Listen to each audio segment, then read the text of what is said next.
Let me introduce Nile Rodgers' friend and manager, the music business executive and entrepreneur, Merck Mercuriadis, here to read the award citation. Welcome, Merck.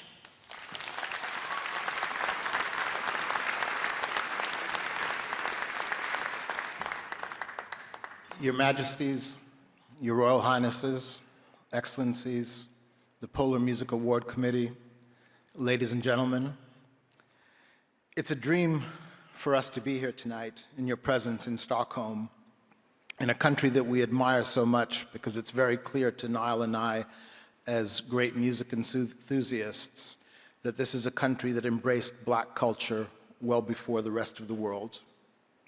For you to now acknowledge Nile with the Polar Music Prize, a prize that we revere so much, is very special.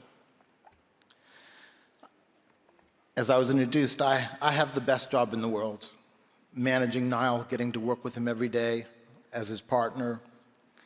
I can tell you that he's not only one of the greatest and most important songwriters, producers, and guitarists of all time, but that he's also an extraordinary human being who chooses to only see the good in everything.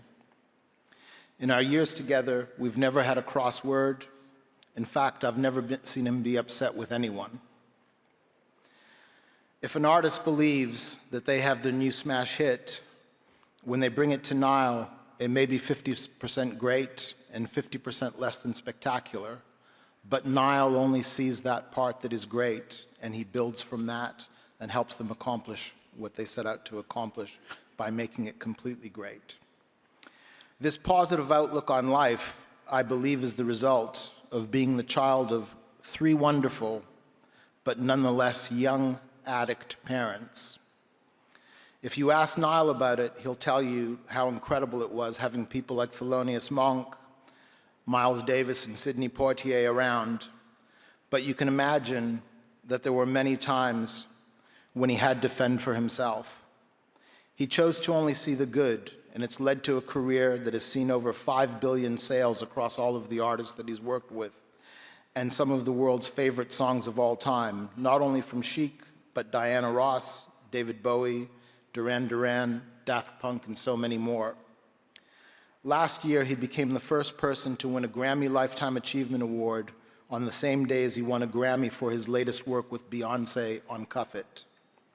Today, he becomes the first person to be awarded the Polar Music Prize on the same day as his latest song with Benjamin Ingrosso and Purple Disco Machine and Shenseea is battling it out to be #1 in the Swedish pop charts.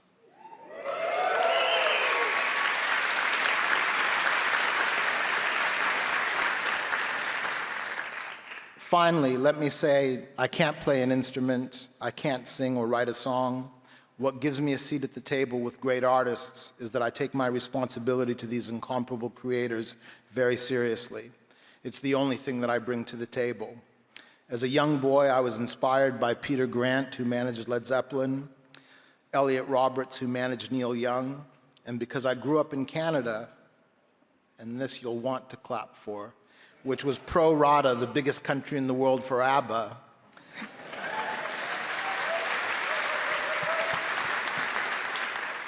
perhaps more than anyone, I was inspired by Stig Anderson, the great Stig Anderson. So it really is truly an honor to be here tonight. Thank you, and once again, thank you for your acknowledgement of not just Nile and Esa-Pekka, but all the great creators who've been recognized by the Polar Music Prize in the past, particularly those of color. Thank you very much.